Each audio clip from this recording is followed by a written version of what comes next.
So when you mention the minimum viable product, it is important for you to have a definition what that minimum viable product actually means. So when I hear you talk right now, even though I asked you to pause, it seems to me that you're thinking of the minimum viable product from a product point of view. Like, what would be the website? What would be the stuff? What would be the features on it? Like when you say it's a bit overwhelming, rightfully so.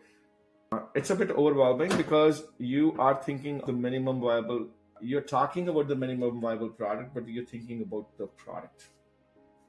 A minimum viable product is not the product. A minimum viable product, again, before I tell you what it is, why don't you tell me what is a minimum viable product? Not the walkway product, not in the context of walkway, but what is the concept of a minimum viable product? Essentially, it's to test if,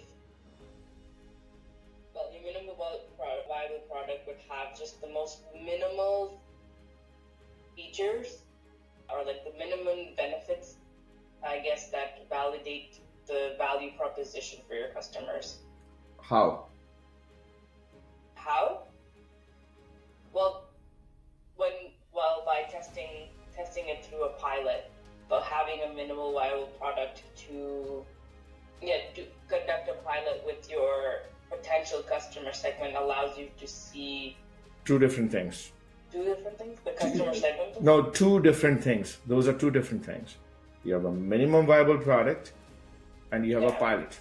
I guess like minimum viable product would be something like super basic that gets people just to test that if there's even interest maybe. Minimum viable product is what gets you a pilot. So when you're thinking about your minimum viable product, you cannot be thinking about your pilot. You're doing your pilot with somebody who you've already established to be a genuine customer. You're not doing your minimum viable product with that understanding. So if you know somebody to be a genuine customer, and then you need a definition of what that genuine customer means. Like to some, a genuine customer must maybe somebody who's just expressed an explicit desire. To you, it may be that customer that has committed to spending a certain amount of money, but that's your own definition of. That's where you have to take charge of your own design practice. Yeah.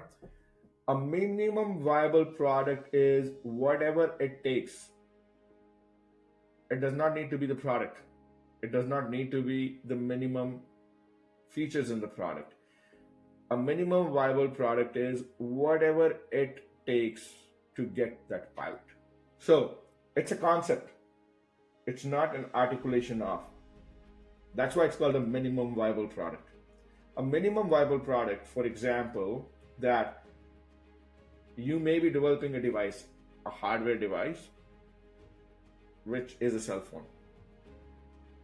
And minimum viable product may even be a cardboard box that you've cut out for somebody to understand what it's going to look like, because that's going to get you the pilot. So think of it from that perspective. Don't think of it from the perspective of like how much of the product I have to build out. It may end up being that, but at least start with the clear understanding what it is that you want to do with it. Because by that token, a minimum viable product may not even be something that you can actually reuse when you are doing your pilot. So be very clear about it. Building a minimum viable product and building the early iteration of your product are two different things. The early iteration of your product is something that you've actually established both the concept of as well as the need of. And now you're starting to get into a product development journey. And even though the product may pivot, but at least in your product evolution, that is the first version of your product, which is not necessarily your minimum viable product. So there's a difference. Yeah. So when you look at, if you look at from a lean startup model, you don't start developing your product till you've had enough of a feedback. A minimum viable product is that first concept. It could be a physical articulation of that too, that allows you to get to a point from where you can get into that build, test, measure, pivot, or scale, pivot or enhance, and then build, test, measure. So what is it? It's very closely related to what we were discussing before, that you have to have a clear view. Like, you've talked about your value proposition now, and you've captured that in very specific a sequence of 7 items. And that's why I said, now I want you to turn it around, humanize your customer, understand the customer pain in the language of the customer, really understand what is the customer going to say out loud if the customer was asked about that specific need, that specific pain, that specific job to be done. Now, is your value proposition responding to it? And now, in that context, what's the minimum that you need to develop to test that as a concept for that customer to step up and agree to either buy it or pilot it with you? Now, the best case scenario is that they buy it. Now you have both the resources as well as the time of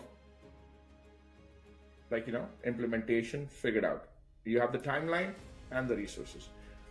Pilot, then you look at it, and that's your conversation with them. Now you don't tell them, I'm going to do a minimum viable product for you. Now you tell them, I'm going to do my version 1.0 of the product. And typically, they would also be vested in that journey with you, either to cover the cost of that pilot or at least to acknowledge that they are vested in that pilot, and this is how far they are prepared to go to make sure that they are doing justice to the work that you're performing. So it's 2 different things. Minimum viable product is to get attention from anybody and everybody. Pilot is for the very specific, already identified, already in place relationship that you're executing right now. Yeah. So that's why I asked you to take a pause right over there, because as you were talking about the minimum viable product, you were starting to get into the version 1.0 of the product, and those are 2 very different things. You just want to do the minimum viable product to keep that clarity on. Again, the whole idea of approaching it with this coaching philosophy is to save you the time, effort, energy, and hurt that comes with going in different directions, and then just hoping that one of the things that you have prepared, it is that accidental versus conscious success that I keep harping on, that we do it. So minimum viable product can be anything.